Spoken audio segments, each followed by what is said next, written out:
Good evening. How's everybody? Good, and yourself? I'm excited to be here on Halloween night.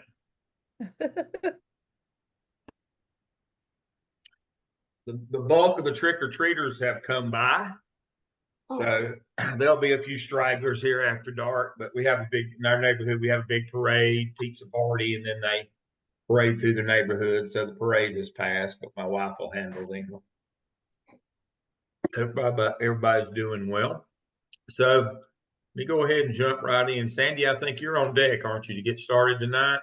So we'll go ahead and start with you and let you get started, and then I'll do my part a little bit later as folks join us. So if you'll share your screen and get started, we'll go tonight. Okay.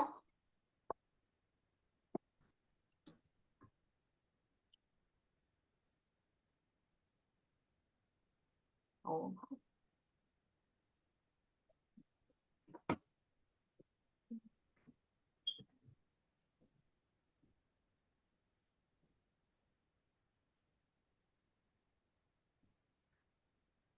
Okay, can everybody see my screen? Nope. We see you. What did I do? Let me turn my video off again. It sometimes helps. I There selected it the wrong. goes.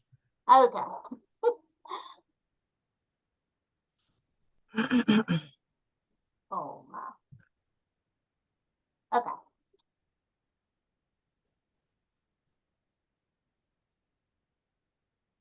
All right, so I had chapters 9, 10, and 11, and they focus on the political frame of organizations. Politics involves making decisions and allocating resources, and the basic premise is that individuals and groups compete for power and resources within the organization, as if it's an arena. Chapter 9 is Power, Conflict, and Coalition. This chapter began with several examples, one of which involved the Boeing 737 MAX. So Flight 610 was leaving Jakarta with two highly experienced pilots. There had been some control issues the day before. They were flying an almost new Boeing 737. Takeoff was uneventful, but once they were flying, the readings for airspeed and altitude were off. And the crew didn't know how high they were or how fast they were going, and then things got worse. There was an automatic system known as the MCAS that had been installed for this particular aircraft. And the MCAS is a safety feature to keep the airplane from pitching too steeply. The MCAS relied on one sensor, which was not reading correctly, and it began to override the crew. It was pushing the nose of the plane down toward the earth, and the crew was trying to pull it back up. And then 13 minutes later, the plane crashes into the sea, killing all 189 people on board. So Boeing and the FAA insisted that the aircraft was safe. They sent out an emergency bulletin that was drafted for pilots to use to disable the MCAS in case this were to happen. In March of 2019, a second plane had issues. The pilot attempted to follow the bulletin, and all 157 people on board died in the crash. At that point, every 737 MAX in the world was grounded for more than a year. Engineers at Boeing became whistleblowers. They discussed the pressures of meeting deadlines and cutting corners. They reported that they tried to warn management about only relying on one sensor. The new engine had a risk of pitching up, and that's why the MCAS had been developed in the first place. Pilots were given manuals, but not provided training. And then those manuals they were given did not even mention the MCAS. Boeing expected the system to work on its own, so they just omitted it. The interest of management and politics brought down the Boeing 737 MAX. So another example, let's talk about the Challenger. After several delays, the Challenger was set to launch. The temperature had dropped unexpectedly to 24 degrees Fahrenheit, and there was ice on the ground. 7 astronauts and 1 high school teacher boarded the shuttle while ground crews did the inspections. And then finally at 11:38 a.m., the Challenger lifted off and 1 minute later, there was an explosion and the shuttle fell into the sea. The night before the launch, the contractor for the rocket motor, the Thiokol Corporation, met with NASA to ask for a delay. Thiokol wanted to wait for warmer weather to ensure that the rubber O-rings that sealed the motor's joints would not be impacted. Their argument discussed how rubber loses elasticity at cold temperatures, but they could not necessarily prove that there would be an issue. Thiokol and NASA were both under deadlines to make the launch, and a delay would risk Thiokol's billion-dollar contract. NASA had political pressures. Every flight cost $100 million from taxpayers, and getting support from Congress was the only way of getting access to that money. NASA didn't want to wait, and upper management at Thiokol decided to move forward as well. Their decision to save face resulted in the disaster that was broadcast live on television, killing 8 people, including a high school teacher. Those with power made the wrong decision. So organizations have all types of individuals and groups within them. The members of organizations have differences in values, interests, and perceptions of reality. Some want to reduce costs while others want to finish the project faster. Everyone has their own angle. The most important decisions involve allocating resources that are scarce. In the 2 examples, money and time were both limited. With limited resources, the most important asset becomes the power to allocate those resources. What ends up happening is bargaining and negotiation between the members in order to satisfy those involved, rather than making the best decision regardless of who gives up what. School districts are much like the organizations described. There's an ongoing process of negotiation and bargaining. The individuals and groups need things from one another, and power becomes multi-directional depending on what you need. Power is ultimately the ability to get people to do things that they would not otherwise do. Power can come from the ability to control, such as the ability to interfere with your plans, the ability to provide access, or the ability to frame information. However, power can also come from your ability to influence others. That ability might come from having the authority to do so, a person's likability, or from persuasive skills. While power can be used in many ways, the best way to use power is to manage conflict in such a way that members challenge the status quo, become innovative, and dream up new approaches to old problems. In these situations, there is a form of controlled conflict that leads to steady improvement. Conflict becomes a positive word and a positive action. If an organization is always harmonious, then that organization is often an unresponsive one, which does not lead to improvement. However, throughout conflicts, leaders should understand that getting ahead means keeping your personal credibility and using power to do what is socially and politically correct.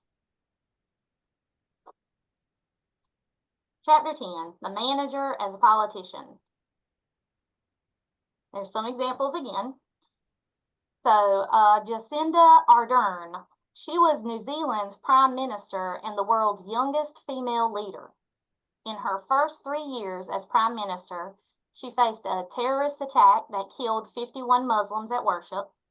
When addressing her people, she refused to speak the name of the attacker and celebrated each life lost. She also faced a volcanic eruption that killed 21. Her empathy with the families went beyond that of the typical politician. Then, a worldwide pandemic, COVID-19. Her decisions and actions to the COVID-19 pandemic resulted in New Zealand having the world's lowest percentage of deaths. Ardern's tough love and ability to make decisions while being incredibly relatable to the people of her country demonstrated powerful management skills. So then there's Paul Maritz. Bill Gates had obtained a contract to supply an operating system, which was to be developed by employees from both Microsoft and IBM, but they were not working well together. So he decided to recruit Dave Cutler, and he attempted to develop his own operating system to be called Windows NT. But Cutler was different. He could care less about working with other people or other people using the operating system he was developing. He wanted his own small team chosen by him, and Gates saw these as major issues, but he still needed Cutler. So he ended up hiring Paul Maritz to work with Cutler. Maritz eased into interacting with Cutler and eventually became accepted as a part of his team. Then Gates named Maritz the head of the team over Cutler, and Cutler accepted him. Maritz earned his place due to his patience and ability to deal with Cutler in a sensitive and effective way. In the examples discussed, several political skills were used. However, there are 4 key political skills that all managers must develop. The first skill is agenda setting. The manager should outline the ultimate goal or the vision for the organization and then determine the activities and the strategies for reaching that vision. The second skill is mapping the political terrain. Before launching a new initiative, the leader should analyze the situation. This involves determining how information is communicated and naming the players in the game. The leader needs to understand who is in the game, how much power each player holds, and what each player might want. Once all this is determined, the leader can understand which players to influence, determine where the challenges will be, establish relationships with those that might be against them, and anticipate the need to change their game. Bargaining and negotiating cannot begin until the leader can separate people from the problem and focus on interests, not positions. The criteria should also be objective and agreeable from the beginning of the negotiations. By doing these things, the leader can invest in options for mutual gain to ensure that they reach their vision. There are 4 principles of moral judgment related to actions and decision-making by leaders. The first of which is mutuality. All parties involved should be operating under the same rules of the game. I'll use an example from Enron throughout these. Ken Lay from Enron talked positively about the company's stocks while he was selling all of his shares. He followed one rule to determine his actions with the company and another rule to determine his actions with his own stocks. The second principle is generality. When given a similar or comparable situation, the actions taken should follow the same principle or moral conduct. Enron violated all accounting principles in order to inflate their results to stockholders. They did not follow the rules of moral conduct. The third principle is openness.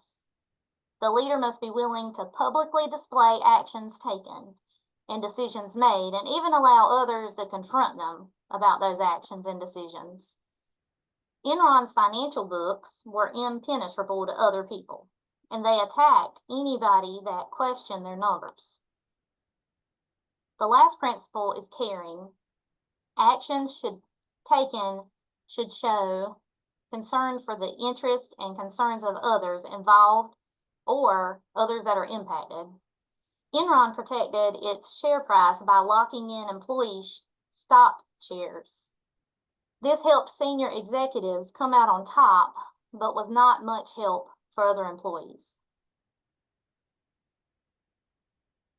Chapter 11, Organizations as Political Arenas and Political Agents. Organizations house contests. They set the rules of the game. There are multiple players. They function like arenas. There are 2 major sources of political initiatives in organizations. There's bottom-up and there's top-down. With bottom-up political action, the change is a significant disruption in old patterns and the status quo. For example, when an unpopular war led to every 18-year-old male being placed in a draft lottery, the anti-war movement began. Small groups of people have fought to have their rights and for political change. Despite the great movements from the bottom up, many people do believe in the top-down approach. These people think that you must begin at the top to get anything done. However, most research shows evidence that top-down initiatives are not successful. Buy-in from lower groups, especially those people that are actually completing the work, is necessary to ensure that the initiative is followed. Take this example. The district office writes a proposal to obtain funding. When funding is approved, the superintendent makes the announcement and is excited to start the new project. Teachers are upset. They now are committed to do this new project, which means extra work. Administrators do not understand the frustration, and they assume teachers are just unwilling to make changes for the better. Teachers, parents, and community members band together to oppose the project, and there are multiple battles at the school board meetings. Now, this project has brought extra funding into the district, has caused mistrust and constant conflict with no real improvement in the education system. Politics outside of an organization can also impact the organization in the same way that the politics inside can. One example is Ross Johnson, the CEO of RJR Nabisco. He decided to get involved in a leveraged buyout. A leveraged buyout occurs when you find an undervalued company, buy its shares with other people's money, and either fix it up or sell it off. Johnson attempted to enter into a leveraged buyout with a company he chose in an attempt to take his own company, RJR Nabisco, private. However, the leveraged buyout proposal became highly publicized, and then dozens of bidders pursued the company over the next 6 weeks. Johnson lost the company to a private equity firm, KKR, that specialized in leveraged buyouts. KKR engaged in aggressive bidding along with a dozen others, but KKR was able to mobilize large amounts of funding for its bid quickly, and RJR Nabisco was sold at $25 billion. It was the largest leveraged buyout in history. And there's a book written and a movie. Both buyers were bidding too high just for the sake of winning, and KKR was stuck with the company in the end. The politics of the economy outside of the organization significantly impacted the end result. Johnson was fired shortly after the buyout. Ultimately, organizations are tools for achieving a certain purpose, but that purpose can only be established by whoever controls the politics that are within the organization and around the organization. Political arenas form around every type of government activity, business, and society. A good example is the FAA, which is always under fire. Boeing released the plane before it was safe. Air traffic modernization costs billions of dollars with little impact. Passengers have complaints of lost baggage, missed connections, and wasted hours. However, the FAA can do little without Congress's assistance. An example from the business and government side of things lies with the pharmaceutical companies. These companies have a major concern with generic drugs impacting their revenue. They have persuaded the AMA to allow brand names to be used in journals and market extensively their brand names to doctors. However, insurance companies have been large players in reducing the impact that sales reps have on these doctors. If the insurance won't cover the brand name medication, the doctors won't prescribe it. So now these pharmaceutical companies are advertising and pushing patients to ask for their brand name when meeting with their doctors. Then there's the school system. Everyone wants good schools. Parents want children to be successful. Businesses want graduates that are competent. Teachers want better pay and working conditions. Taxpayers want lower taxes. No one thinks our schools are as good as they should be, and no one knows how to make them better. Similar to the FAA, school systems are dependent upon the environment in which they run and the different groups that hold control, such as the superintendent, district leaders, school leaders, and the school board. The school system is not unlike any other organization. Due to the support and resources needed, organizations must compete, co-evolve, collaborate, and hopefully at the end of all these negotiations, improve. And that's it. Thank you. All You're right, welcome. I've got a few notes here, and I'll try to be quick. Excellent job, Sandy. I want to talk about, you can stop your share. I want to talk about the difference between internal politics and external politics. And the mistake that we make in thinking that they exist in two different dimensions. They don't. And I'll give you an example of why, of how what that is. All right, internal politics is inside the school business. That's the different departments, just like Karis over there. She's director, executive director. She's got one department, then somebody else has got another department, and they're all the politics of how they all work together in the central office. And then we have the politics of the county, where the county commissioners fund not only the school, the community college, city county government, emergency fire, those kinds of things. So you have the politics between the school system and about 5 other entities that funded by them. And then you have, that's the external politics. And then we have the internal politics, where we're infighting inside the central office. Now, if you ever heard of a case where somebody in the central office bypassed the normal political and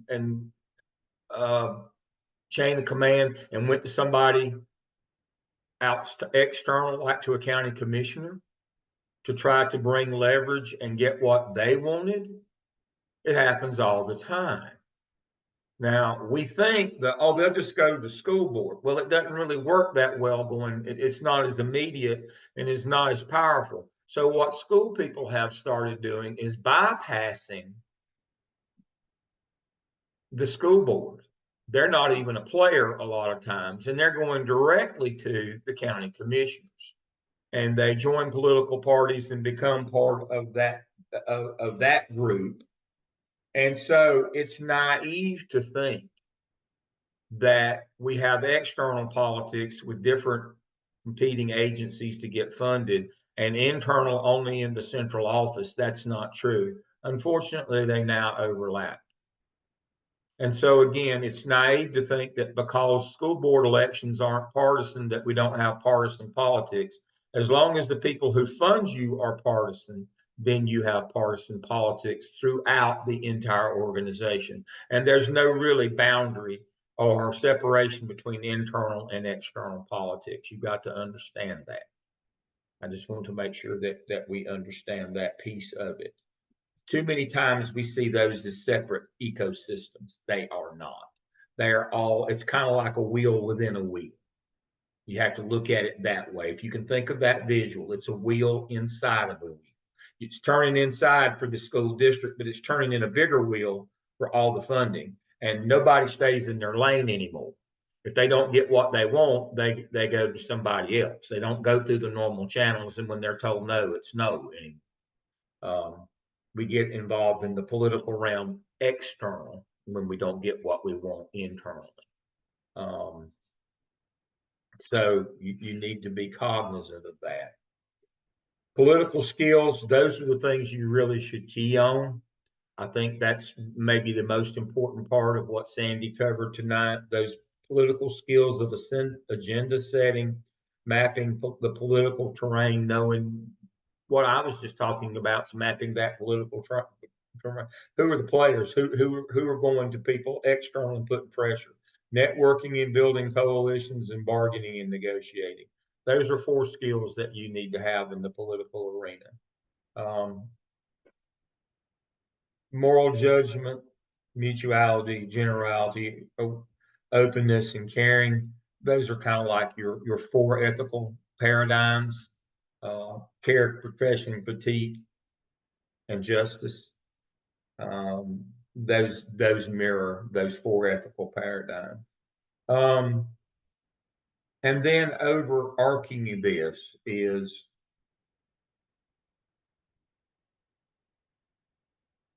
the three types of truth again. We keep circling back to the three types of truth: personal truth, political truth, objective truth.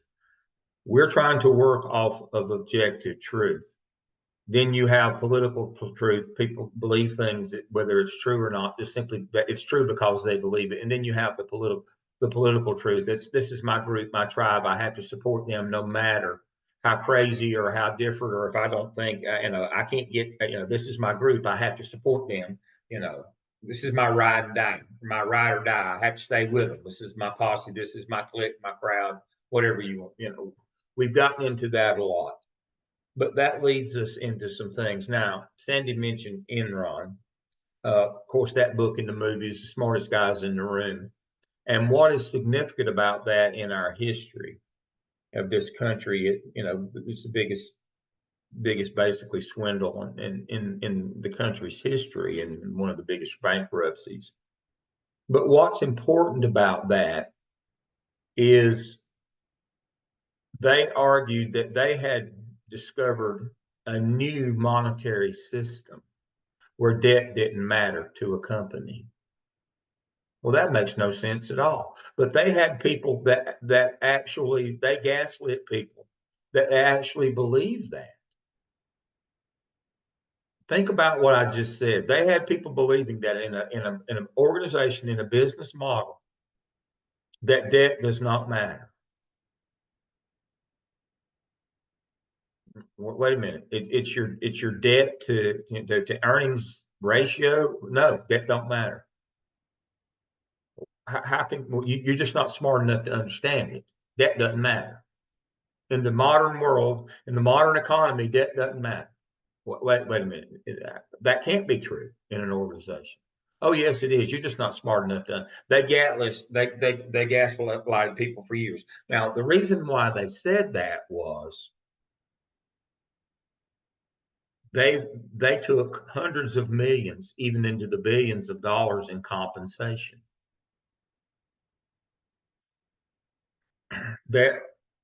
And took on huge debt in order to do that. And so they were stealing the assets of the company, but people knew that they had this tremendous debt, and they knew that they were having to borrow money, and they knew, but they said, oh, it doesn't matter. That does not matter. And people actually believe that. Because that was their tribe, their bunch, their group. That was their political truth. So political truth is not just your political party. It's your group, your tribe, your peeps, whatever. That becomes your political truth. And these people involved with Enron and the entire state of Texas and people all over the world actually agreed that debt didn't matter, while these people stole billions, with a B, billions of dollars, and stood by because this is our group, that we got to support that. And a lot of these people, grown people know that debt matters. That's not how money works. But they went along with it for years until they just stole, I don't know, probably 15 or 20 billion dollars. That's how that happened. You say that's the biggest fraud in American history. Yep, it certainly is. But it could only and it wasn't like that people didn't know it was happening. They agreed that it was okay. They agreed that it was okay. That need to be a part of the group, to be on the inside, that political truth allowed that to happen. That comes in, that comes in our ethical behavior and our moral judgment. We knew that. That's the one that Sandy brought up. We knew that was wrong, but we let it happen anyway because our group said it was okay, and we have to go along with our group. At some point, the whole idea of this to me is you have to have that line that you won't cross. Is there something that you wouldn't do? You have to establish what that is. You know, in terms of your organizational behavior. But now understand, if you live by the sword, you die by the sword. If you're the person that that joins a certain social group, so you have access to a county commissioner or somebody, and you pull that to try to gain political advantage inside, that's an external move to try to gain. Understand that if you get called or if that person gets voted out, you go with them. That will be the end of you, and it'll also that it will limit the amount of trust that you can gain among your colleagues if they know that you're going to step outside of the rules of the game in order to try to win an advantage. So the notion here is about your ethical behavior. If you know something's not right, then you can't you're obligated. That doesn't mean you have to be a whistleblower, but you're obligated not to participate in it and continue to perpetuate that lie. That gaslighting of others. If you know that debt is a bad thing in an organization, you don't have to go to the paper and whistleblow them, but you can't be involved in the propagation of that. If you know that it's wrong to go to the county commissioners and try to get an advantage, then you should not do that. And if you do, and you get caught and something bad happens to you, you have to understand that's the way the game is played. If you decide to play, then there's always the downside of that. But I think we're naive in that, and I've said this a dozen times, and I'll conclude this rant. I think we're naive when we don't realize that we have made, whether intentionally or unintentionally, we've made our school boards just straw people. They have they are no value anymore. They hold no position, no authority, no sway. They're not even ceremonial anymore. They do exactly what county commissioners tell them, or they get voted out or don't get any money, or if you don't get any money, you get voted out. So your school board has been, they've always been unempowered. They can't levy taxes, but that is the most apt term now. They are unempowered even when decision making comes. Because if you don't go along with them, then you don't get any money. And they wield the sword. And it's again on that political truth side. So you have to understand that. Sandy, that was a great job tonight. Who's our next presenter tonight? It's me. Okay, Loretta. Let's see. Can you see the screen? We can. You can? Yes. Okay. Go to presentation mode.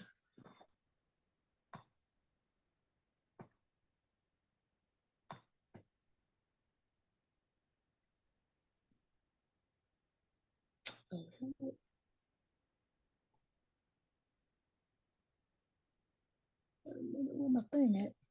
Oh, hold on. No, not in the slides.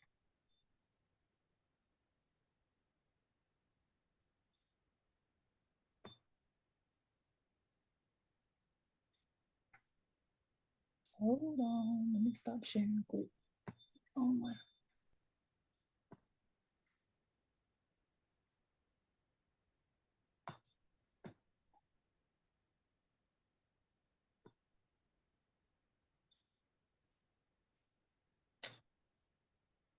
Just lost it.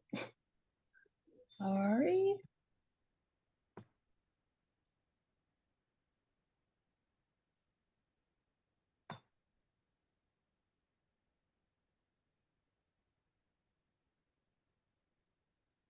Just lost my whole thing.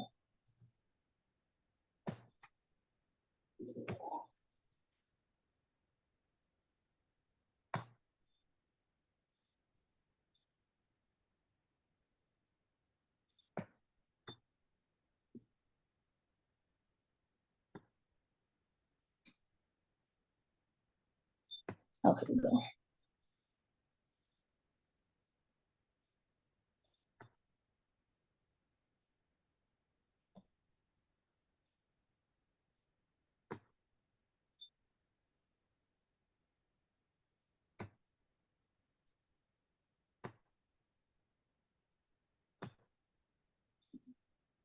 All right, I'm ready now. All right, so my chapters from reframing organizations was part 5, and it was the symbolic frame.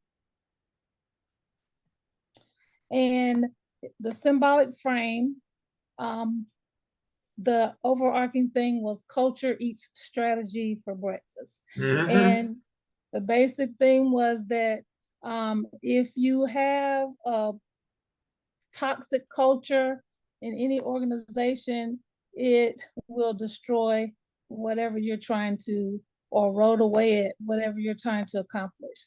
So some of the things that were talked about was the symbolic frame is an alternative lens that people can use to view human behavior, and that it focuses on humans and makes sense of the meaning of the world. So the meaning exactly is that faith and belief are the central frames in the symbolic framework. I have 3 chapters tonight for part 5, and that is chapter 12, which is organizational symbols and culture, chapter 13, which is culture and action, and chapter 14, which is organization as theater. So the first, in chapter 12, organizational symbols and culture, this chapter is talking about symbolic elements associated with organizations, and the organizational culture is just defined as the way we do things in our organization. So in our school district, how we communicate, how we celebrate, how we behave, what our visions and missions are, how we make decisions, how we reward and recognize others, and even how we reprimand and evaluate others. They talked a lot about symbols, and we use symbols as metaphoric expressions. These symbols around the slide are different symbols from different businesses, and they all are associated with different things. So if we look at the McDonald's symbol, that has been associated with value million. Most of the time when you think about McDonald's, you're gonna think about Ronald McDonald, or you're gonna think about that value menu. Now everybody has a value menu. When you look at Chick-fil-A, a lot of times Chick-fil-A is associated with great customer service, because they always say, it's my pleasure to serve you every time you go there. And then a lot of times with the Mercedes symbol is associated, it's most likely in the middle class, as with luxury and status. The Olympics, of course, is associated with the countries coming together and having some healthy competition with each other. And we're going for the gold, the silver, and the bronze, and great athletes around the world. Then we have our Garner-Webb symbol, which we talked about, symbolizes Christianity and faith. And then they talked about in this chapter that symbols can have positive meanings and negative meanings depending on who is looking at the symbol. And that brought us to, they named about the American flag. The American flag symbols a lot of positive things to a lot of people, and then to some people it's negative. But for the most part, the American flag is talking about, it's a melting pot of all different kinds of cultures and all different kinds of ethnicities. And then lastly, I put up there was our Hope County symbol, which symbolizes for us making the grade and be resilient and ready. So depending on your organization and what your symbol is and how that symbol resonates within individuals, it determines whether the symbol becomes a symbol of hope or a symbol of hate. So that is all subjective. But the symbols are supposed to unify and not divide. but it can serve as either.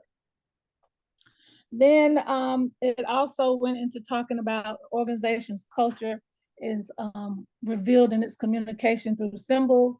And some of the symbols that they were talking about were your vision and your values. Your visions were the symbols of your future or what you wanted your future to be, how you saw your future, and the values were how you choose to get there within your organization. So it's basically your moral compass of how you choose to get where you want to go with your vision. Then you have your myths and your stories or your fairy tales. Those are symbolic stories. A lot of times they have to do with the history of the company or who founded the company. So that sometimes it symbolizes hope, sometimes it symbolizes redemption, sometimes it symbolizes a turnaround. So it can symbolize different things to different people. And in those myths and stories and fairy tales, there are often heroes and heroines, which are our symbolic people. And it talked about the heroes and heroines don't necessarily have to be somebody up in high positions. A lot of times they are those people that they've named schools after, those people that they've named maybe football fields in the school district after. They could name the gym after them. So there's different people that mean tradition. They're part of the tradition of that district that mean different things to different people, and they choose to use them as or have them as a hero or heroine.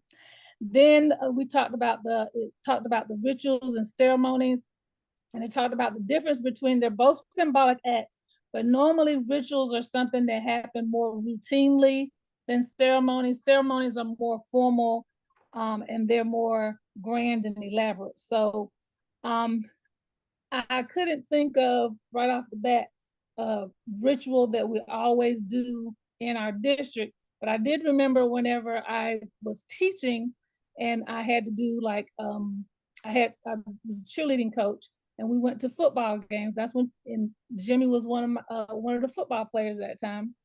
When we had football games, they will always, as a ritual, rub on it was a big E.E. Smith stone on the end of the football field. The cheerleaders in the football team was always rub on that rock before the game for good luck. So that was what I thought about as a ritual. Now we have several ceremonies in our district right now. Some of the ones that I thought of was we have convocation. That's a big ceremony that we open the school year with. We have our Thanksgiving, Veterans Day, retirement, and Christmas banquets that we have every year. We have our OCS banquet. That's a big ceremony that we have the kids that are graduating in OCS, and we recognize those kids. And then we have our Special Olympics. So those are kind of like ceremonies that we have in our district. And then you have metaphors and symbolic images. And culture is, we look at culture as the super glue that binds the organization because it unites the past with the future. All right, then they talked about in chapter 13. 13 was talking about a culture that bonds people in pursuit of a shared vision.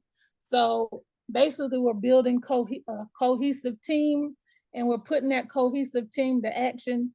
It helps to create a strong culture. So the team is the people, make up is the people. A big part of that team is the leadership of the team. And we talk about our standards, how we compensate our members, the environment, the culture, and most cultures and action has specialized language. Of course, in education, we have different language than they do in other organizations, and then in different departments within the organization, they have their own language. And the EC department has its own language, have a lot of different acronyms that are different from acronyms maybe in the C&I department, which are different from things that they use in operations. So you have your own specialized language within the organization, but within the organization, different departments also has their own specialized language. And they have, it says effective teams need to learn how to balance work, play, and humor. So if you're always serious, your business cannot be successful if everybody is always serious and don't know how to enjoy times they spend together, or you have to have a balance of work and play.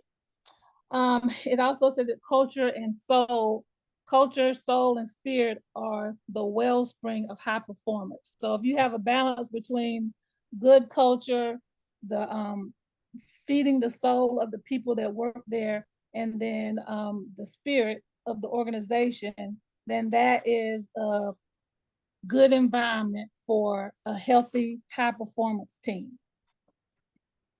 So that was chapter 13, which brings us to chapter 14, which was organization as theater. And in chapter 14, they talk about the dramaturgical and institution theory to reveal how organizations structure activities and events, and they're similar to dramatic performances. And one of the phrases that they started the chapter out with was from Shakespeare, when he says that all the world is a stage and the people within it are just actors and actresses. They're playing their roles within it. So when I thought about that phrase, I thought about the fact that in our workplace, if we're all playing acts, then it's not always a good show. Sometimes it could be an action, it could be a horror, it could be comedy, drama, it could be tragedy, and it could be just a plain old sitcom. So through our day-to-day lives, and when we were talking about how our day was, a lot of times we have a lot of action throughout the week in our jobs. Sometimes we have tragedy that go on. Sometimes you think about what went on, and we often say, you can't make this stuff up. It's a comedy. So when we talk about the dramaturgical theory, it focuses on the internal social interactions by individuals' internal situations. And it was first talked about with Kenneth Burke. He was the first to make the connection between organizations and theater. And he believed that members in the organizations follow scripts and guidelines to make the organization function properly. So basically everybody's following the script that's been laid out for them, and they just following it as they should be.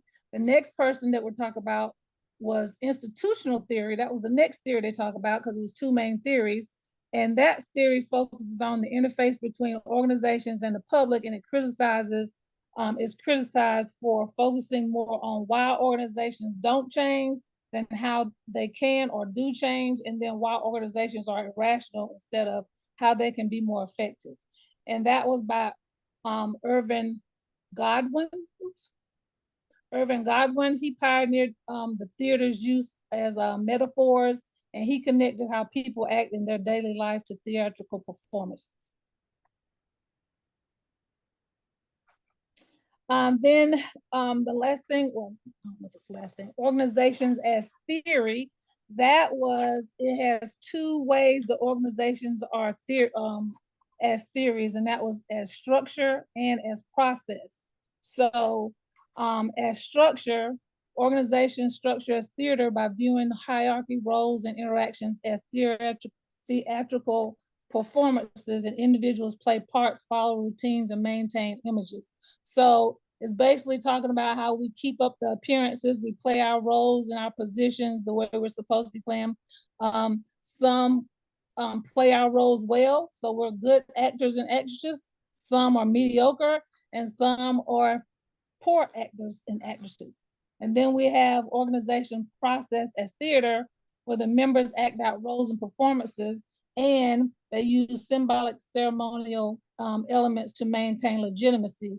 And when I thought about this, or when I read this, I thought about that those people that are in these positions just to keep up appearances, they are not doing things as we talked about in our last face-to-face class, they're not doing things for the betterment or to strengthen student outcomes. They're doing things to keep up appearances so it looks good to the outside world or to parents or to the community.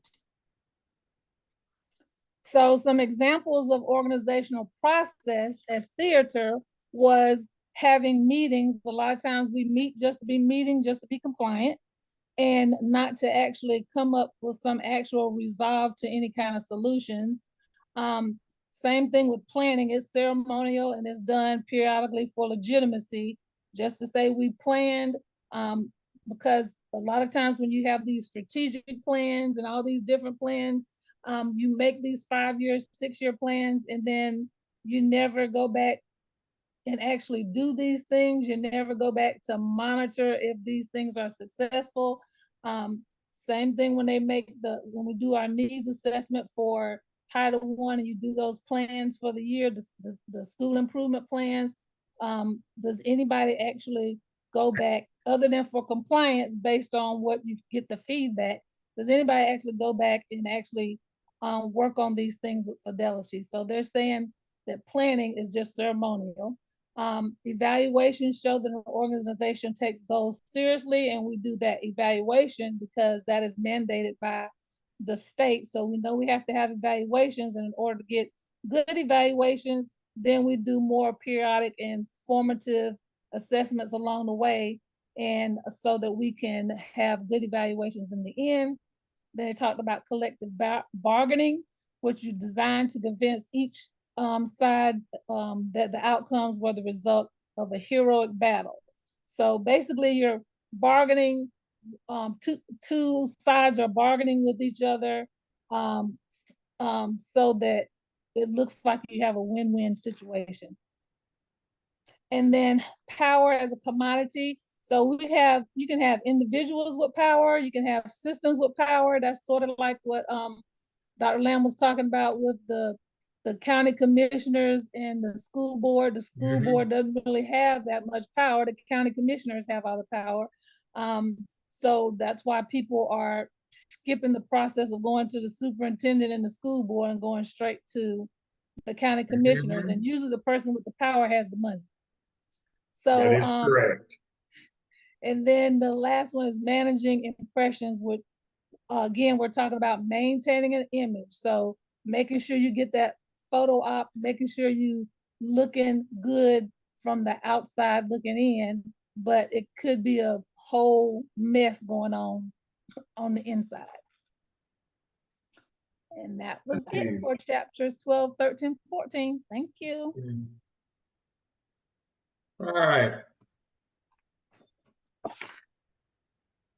Theater, organizations as theater. My organizational theorist in my master's program at NC State, Dr. Bryant, he used to say, don't try to get on center stage until you have a center stage act. That's what he always reminded us of, is that you need to stay in the shadows, that organizations are theater. I mean, this was 40 years ago, folks. Well, wait a minute, I'm long. It's nearly 50 years ago. But he was an organizational theorist. He studied with the guys at Ohio State and Michigan State, where the organizational people read and the leadership people, all that, the contingency theory from back in the 60s. He was a doctoral student there then and studied all that stuff. And those folks firmly believe that organizations were just theater. You don't hear that, but that's become back in vogue. That was from the 1960s, by the way, is where a lot of that came from. But he was of that era, and he would caution us all the time that when you go out there, you need to have your stuff together, because this is, you're on center stage in the leadership in the organizations. You're on center stage. This is an act. You have to wear the garments. You have to do the things. Colleges are big on pomp and circumstances. You know, we had convocation. We have to wear our robes, the whole deal. Why? I mean, we just walking over to the gym. Somebody's going to talk a little bit. Why do I need to be in a robe? to hear somebody talk over in a gym.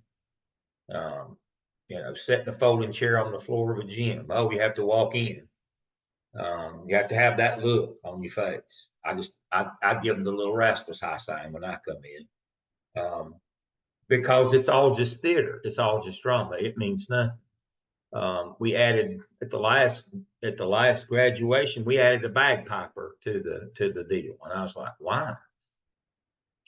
Now, for those of you who are friends of the TV show Friends, you remember when Ross got the bagpipes that time? He sounded just like Ross. Sounded like a cat was in the bag screaming.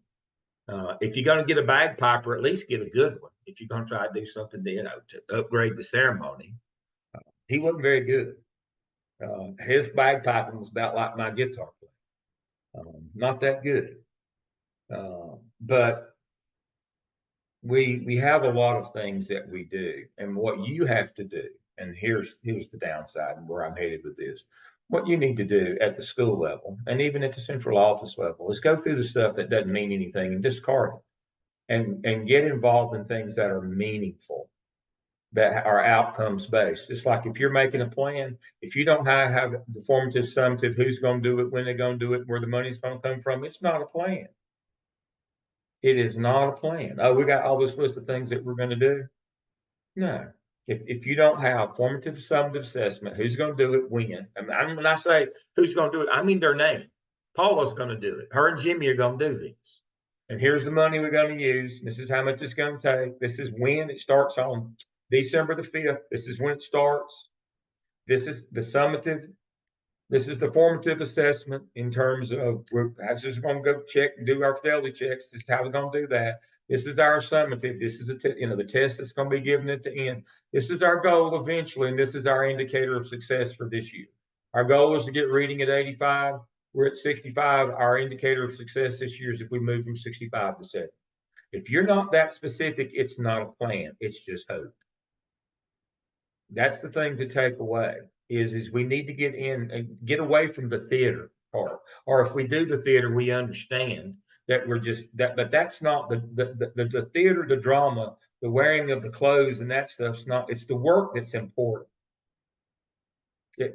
What is the state motto in North Carolina? To be rather than to seem. That's what we're talking about. That's exactly the state motto, to be rather than to seem. To do the work, not just to be seeming to do, not just wear the clothes. That's the notion of organizations. That's what make organizations work. But organizations work as theater. They really do. But you don't have to. But my point is there can be more to it than that. There are some things that you should have some pomp and circumstance that matter. We should be in our robes at graduation, but just going across campus to convocation, no. That lessens the other. That we've now split into bigger and smaller groups to graduate, just have one general ceremony, and then all the colleges do their own. Again, that cheapens the experience. If you just got one, that makes it more important. That tells you what's important. And so again, your culture is, as Loretta said, it's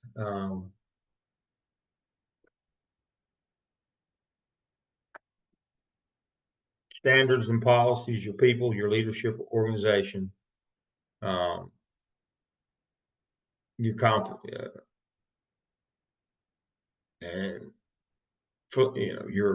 atmosphere, your environment and atmosphere.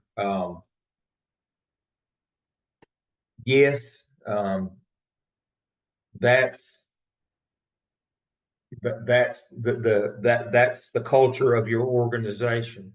But again, your culture can be superficial things, and this is the point that I'm getting to.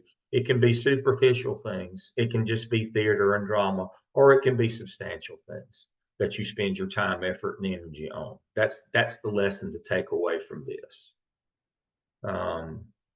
We can do the trappings of wealth. We can have the fake Rolex, or we can just get us a Timex and go on about our business.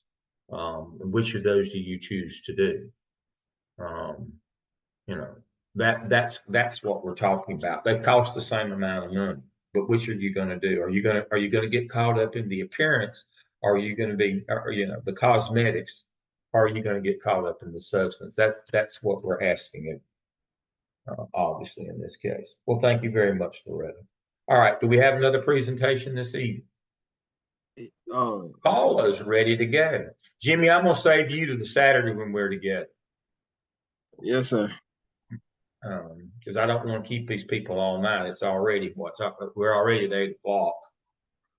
And I'll give you some of my time when we're together next. I'll give you my time. I don't want to keep them all night. I'm trying to keep my comments down. I look up sometime. We've been here for 2.5 hours. We can't keep doing that. I'm wearing y'all out. Yes, sir. All right. So sorry I left off, but I have chapters 15, 16, and 17 this evening. Okay.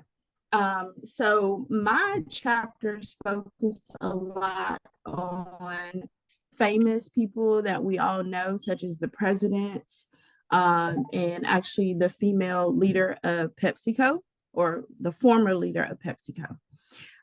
So it began with integrating frames for effective practice. And when I started, I didn't know what a frame was, but now I do. What does it take to be a great leader? Making quick decisions, whether they're good or bad. We have to make quick decisions. I know in our jobs, every day we make hundreds of decisions that we don't even think about. It just happens because it has to happen. Create innovative responses to new circumstances. New things happen every day in the school systems, and sometimes you have to come up with an idea or a way to fix it or solve it or put a Band-Aid on it, and you have very little time to do that.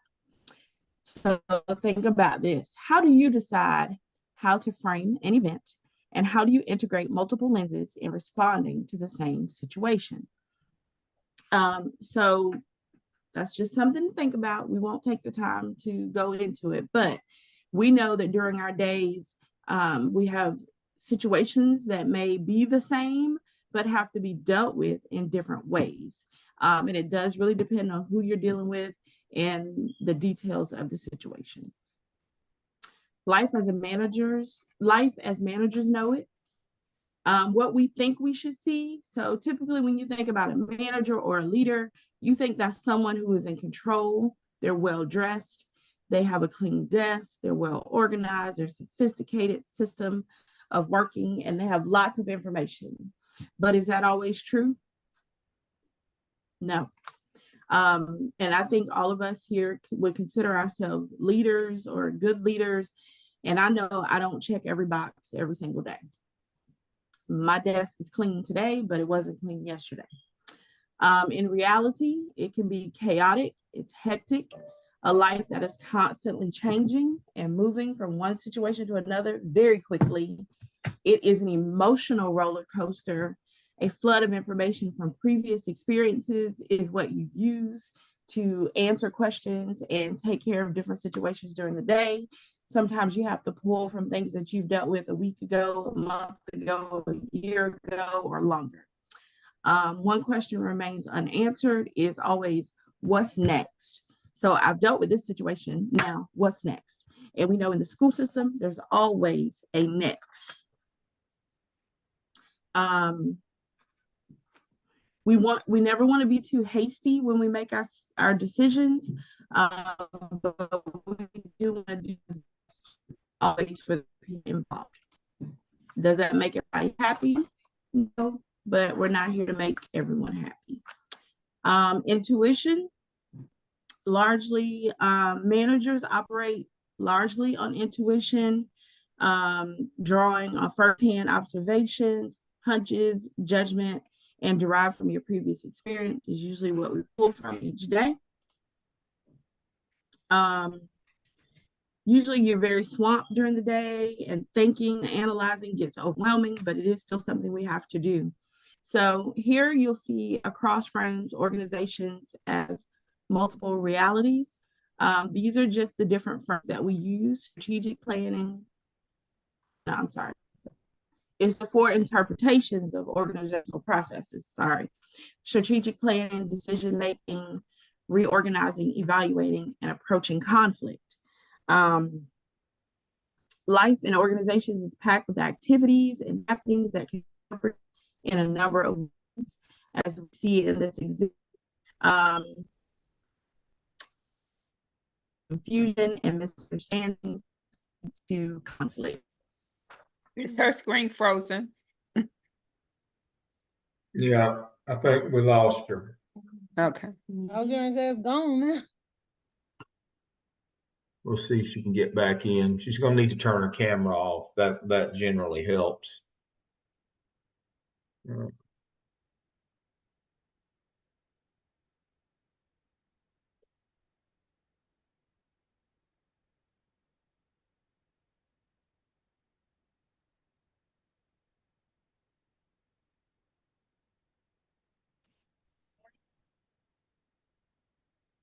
Hey, sorry, can you hear me?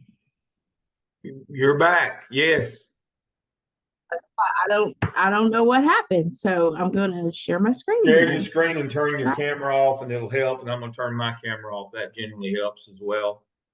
Okay. And All it right. helps y'all sleep better. I'm sure not seeing me, but it also helps.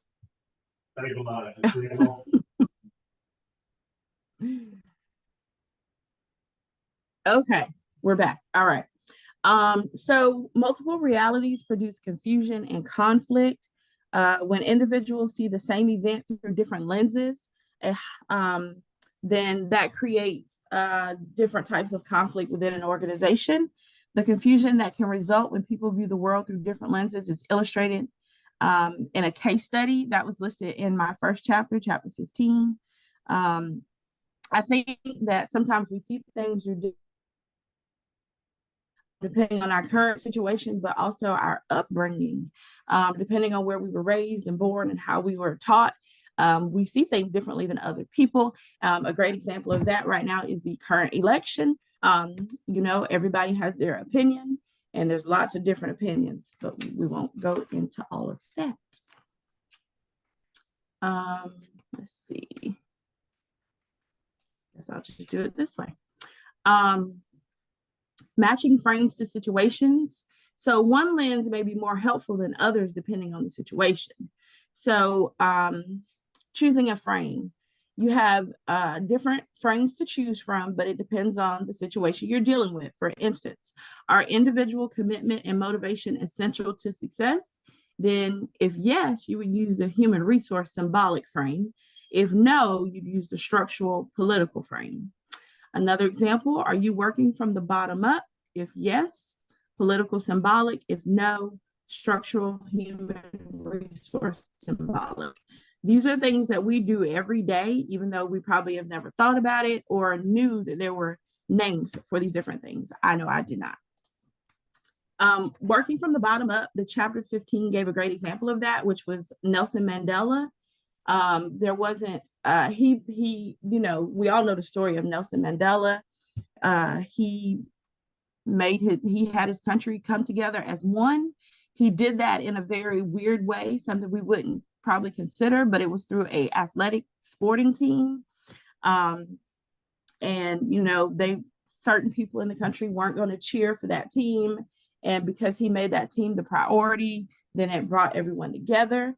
The quote they gave was, there wasn't a dry eye in the house. There wasn't a dry eye in the country. Everybody celebrated one country at last, and the team actually won. So Nelson Mandela used that as a way to bring his country together and get everyone on the same page. And that is unconventional. And we know in our jobs, sometimes we have to do that. Organizational excellence. In search of excellence, what do high-performing corporations have in common? They successful companies manage to embrace. They're loose but tight, highly disciplined.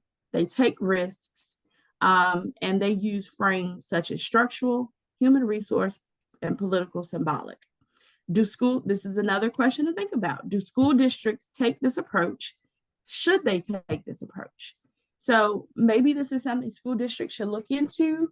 And maybe it would help school districts run better if we took into account doing things such as these companies do that are so high performing and very organized. Where should the leaders' focus be? Great leaders start off as followers. Building a solid organization, not a strong reputation. It is not about the leader. It is about the organization as a whole. You must be extremely disciplined, hardworking, and contribute success to the team, not just yourself. You didn't do it by yourself. It was a team effort. A great leader is not a selfish leader. And we've all come across those selfish leaders before, and we knew, like, we don't want to be that person. Reframing in action. The main job of a leader is to focus on tasks, facts, and logic, rather than personality and emotions. Most people problems stem from structural flaws, not personal limitations or liability. The structural leader is not rigidly or I can't even say the word right now, I'm gonna skip it, and does not attempt to solve every problem by issuing orders. Although that is sometimes appropriate, we shouldn't just give orders all day long. Instead, the leader tries to design and implement a process or architect appropriate to the circumstances to make the organization stronger. Reframing. Imagination, new insights, new options, change your script, endless possibilities, seeing the same situation from many different views. This is how you become a strong leader and make your organization stronger. And I believe these ideas will work in any organization, which includes the school systems. Sorry, they're coming in from trick-or-treating, so you may hear some noise. How has the idea of leadership shifted? Years ago, leadership looked very different depending on the part of the world you were in. But now, not so much. Leadership was equated to a high profile position. Leaders were born, and people thought leaders were born with unique gifts that made them different than others. We now know that's not true. No one thinks this anymore due to studies that have been conducted. Leadership is an activity, not a position. Leadership is different than management. Leadership is multilateral and not unilateral. Leadership is distributed rather than concentrated at the top. Some of the universal qualities of a leader are they're trustworthy, planful, positive, and motivating. On the next slide, you're going to see Indra. She is a fantastic example of a leader and how gender roles play into leadership. She was the leader of PepsiCo at one time. She went home one day. She was excited to get home and share with her family that she had been named the CEO of PepsiCo. Her mother did not care. She said, "I need milk. Go to the grocery store and get milk." She was upset. She was hurt. She said, "Why can't you send dad or father to the grocery store?" She said, "Because he's tired. He's worked all day." So she went to the grocery store. She got the milk. She came back, slammed it on the table. Her mother told her, "Leave your crown in the garage. When you arrive home, you are a wife and a mother. That's it. Basically, we don't care that you are the CEO of PepsiCo. When you walk in this house, you are a wife and a mother." This is something women battle all the time, work and life balance. Miss Indra, she began Performance with a Purpose, which is PWP. It links the company's revenue goals to societal good. Future-proof for the company. I have my thoughts about that, of course, how women are treated differently in the workplace, and they are expected to lead, but to lead a certain way. When men are expected to do different things. Through research, they have determined that men and women do not lead that differently, but it is always perceived as such because they're women and not men. In conclusion, until framing becomes second nature, it takes much time to prepare a new frame mentally. Keep in mind that this framing is essential and a critical skill for groups such as LBGTQ, people of color, women, and members of any group that is often marginalized. The chart shows the different frames, structural, human, political, and symbolic. I think that's it. Okay.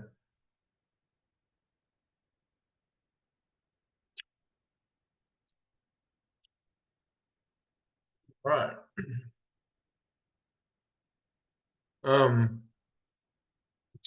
One of the things that we talk about in the MSA program, in the first level leadership program, is you got to change your lens away from being a teacher.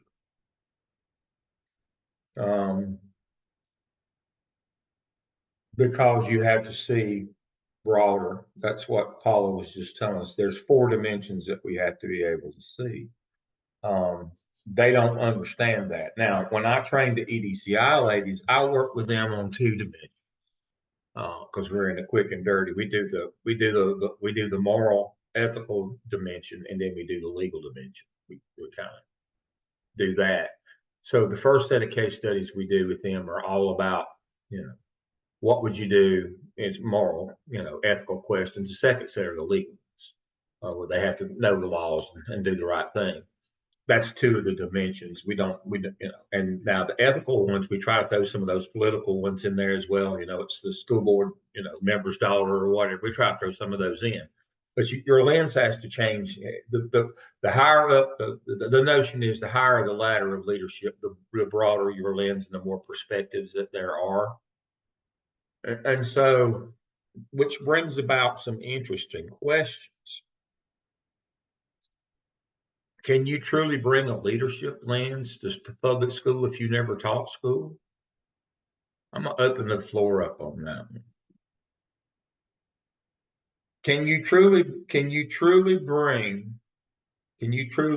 a leadership lens in public school if you were in there? And you say, well, I'm leading here. I'm not at the school. I'm not teaching kids. I'm a school leader. But can you effectively transition? Can you be that school leader that you need to be at the building level or at the district level if you never taught school?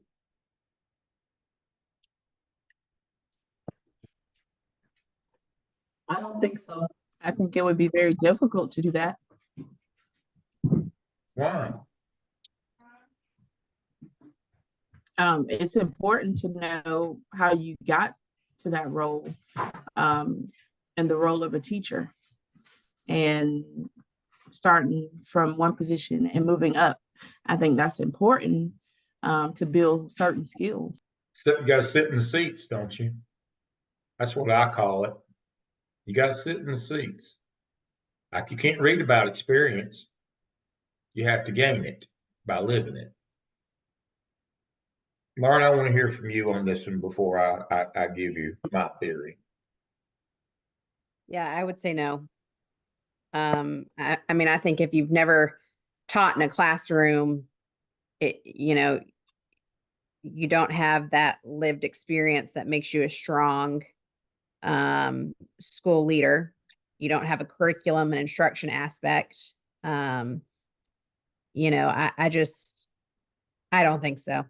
I would also go to say, and this might be controversial. Some might disagree with me. I think I question how effective a superintendent can be if they've never sat in a principal seat.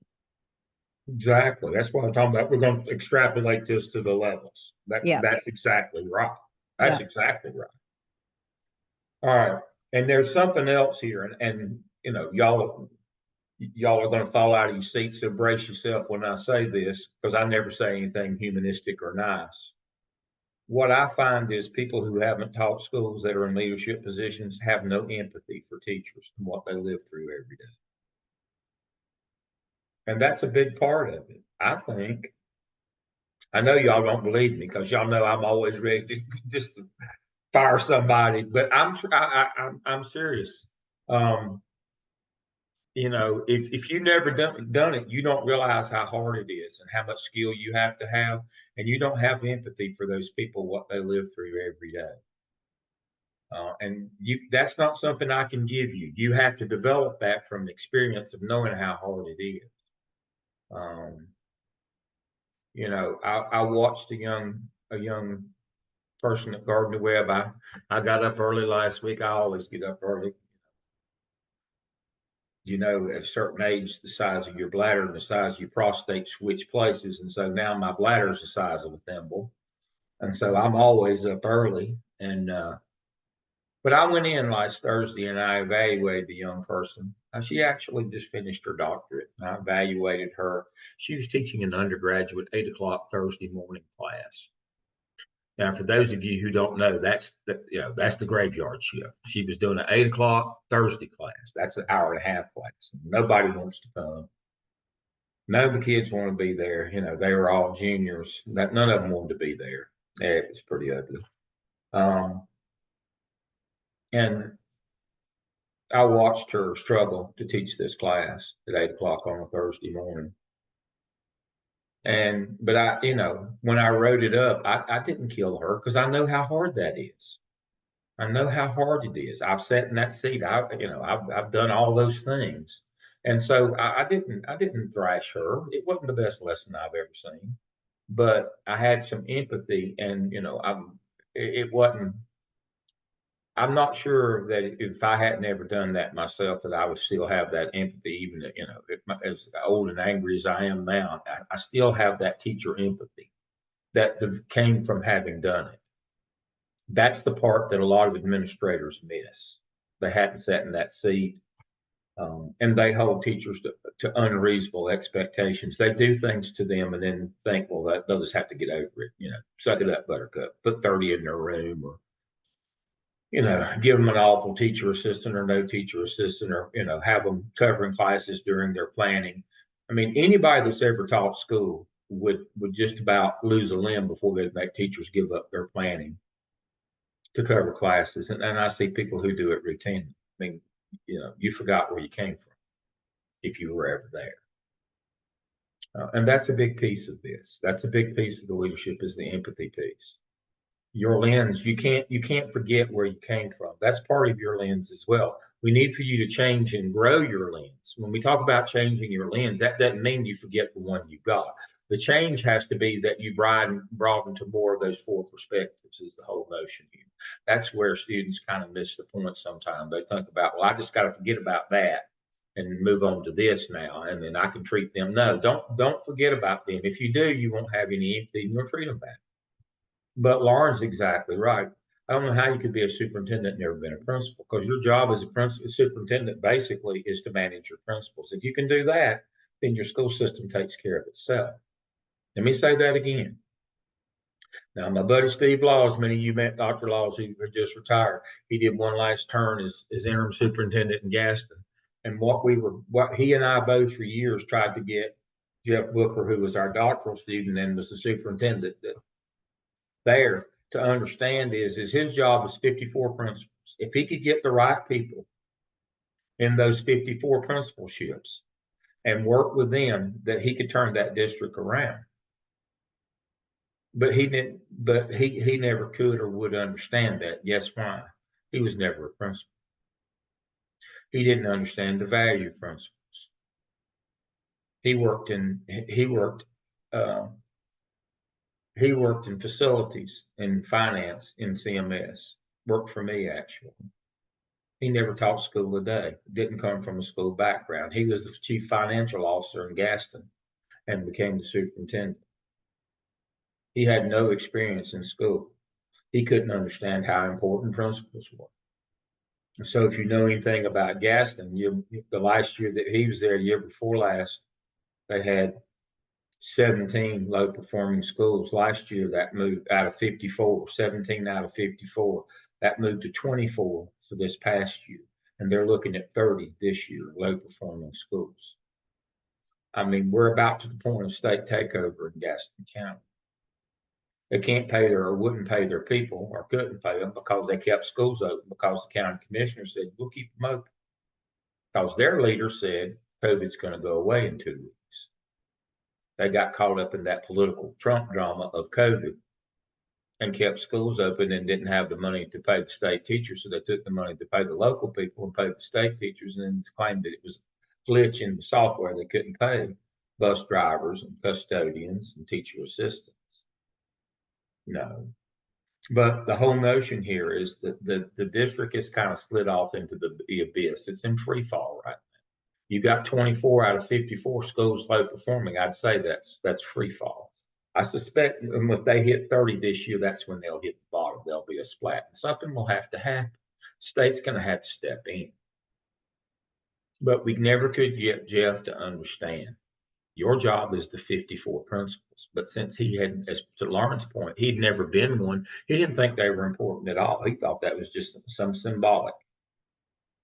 He had people out there. I don't know how they were so dumb. I don't know how they didn't make them wear a sign and a helmet. I'm just telling you. I went out and met a large number of them because I was doing a special project for their district through Gardner Webb. And I had 14 interns of my own that I was working with on a special project to get them ready to step into assistant principal roles. And I went out, and some of the principals that I met, I was embarrassed for the district. I was absolutely embarrassed for the district. And I was like, but only somebody who'd ever been a principal would know that.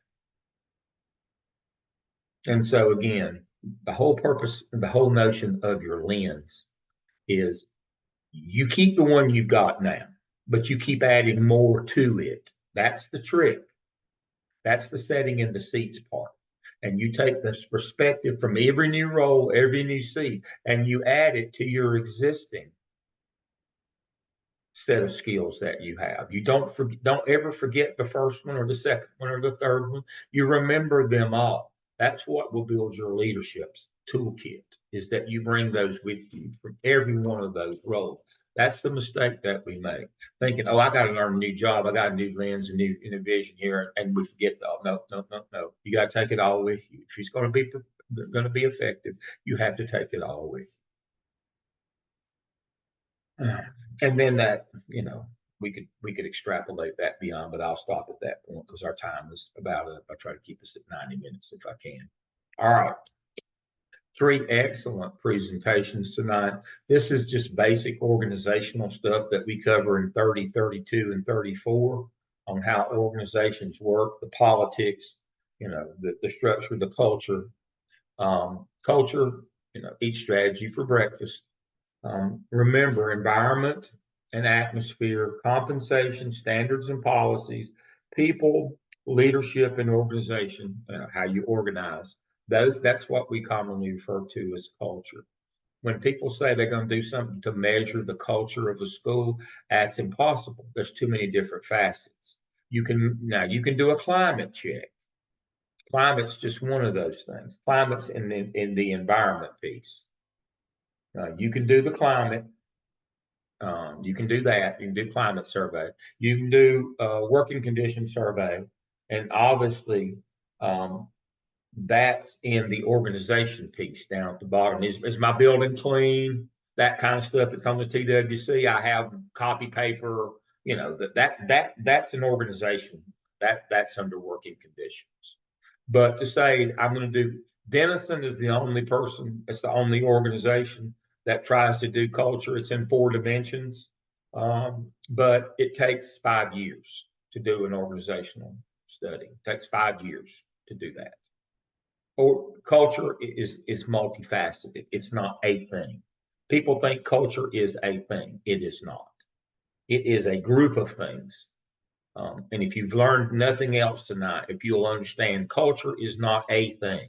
It's a group of things.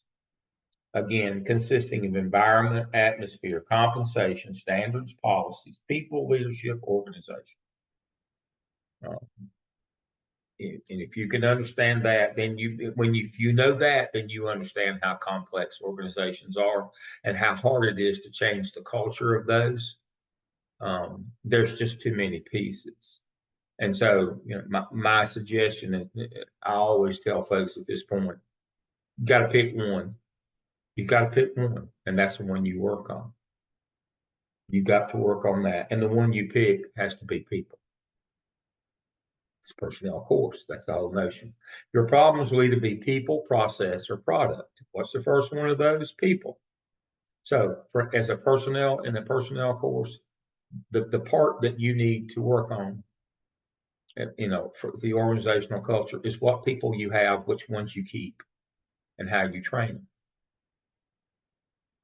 What people you have in your organizations, which ones, that you bring in, that you recruit and bring in, which ones you keep that are already there, and how you train the ones that you now have, the ones you brought in are the ones that you keep. How do you train them? Adult learning theory, pedagogy again.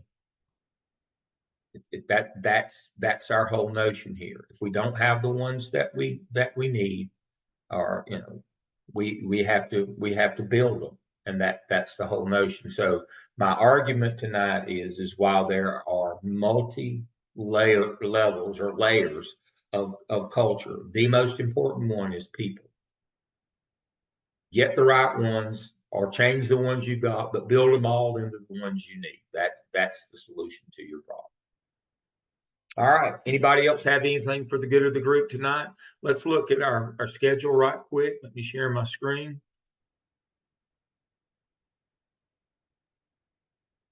Get that out of the way. Hey, Dr. Lamb, Yep. I do have one thing good for the good of the group. Okay. Yeah, I'm proud. I'm a proud father of a son who just got admitted into the Air Force officer training course. Well, wonderful. Congratulations. Where is he? Where is he? Right now, he's at Seymour Johnson. Congratulations.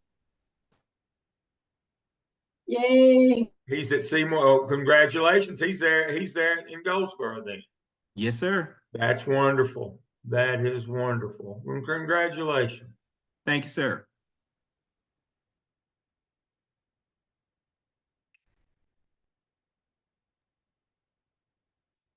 Well, we won our division today. We won 38-0.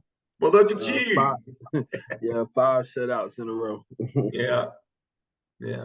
Now this is this middle school football? Yeah, it's middle school football. Yeah, but does it really count if some of the players are old enough to drive the bus or drive to the game? Does it really count, Jimmy? I know I saw some of that bunch you got. They were grown men out there playing with boys. Some of them do look grown though, but they ain't Yeah, driving. look They ain't grown. driving. They don't look grown. They are grown. What are you talking about? I saw that bunch you got. Yeah, we got some big boys. Yeah. All right. So today is the 31st. We've got class next Thursday and we'll finish up our chapters. And then the following weekend, 9 days later on November the 16th, I will be there. When we're going to do school human resources, we'll do that. And so what are we going to do? What are we going to do? I told you, I got to figure out if they've got a room there at the college. I need to call them to see if we can do lunch there. So I'll know next week what our plan is going to be. I've written myself a note to do that. All right. So congratulations to James on his son, and congratulations to Jimmy on his ball team. And if nobody else has anything else, I appreciate you being with me tonight. I always enjoy seeing you. The trick-or-treaters are still here. They're at the door again. I'm gonna have to go and deal with this here. I'm gonna close the door here. It's time to be done with trick-or-treat. I gotta go to bed. I'll see y'all next week. Everybody have a good week. Thank you. Good Bye. night. Thank you. Good night. Dr. Lamb, I have a quick question, but it's not, the Yes. whole group doesn't need to hear it. You sent out the email with the cohort dates for spring and summer. Yep. Are those summer dates written in stone? I noticed that last summer there were different dates for Goldsboro and Charlotte. So if we missed a date, we could make it up, but it looks like they're not doing that this summer. What if we know for a fact we can't make one of those dates? Do they have a makeup date for you? Well, they did, but the email said it's only in the event that the professor has to cancel a course. I don't And know that so- they're. with both cohorts meeting on the same weekends, it makes it hard. Yes, it does.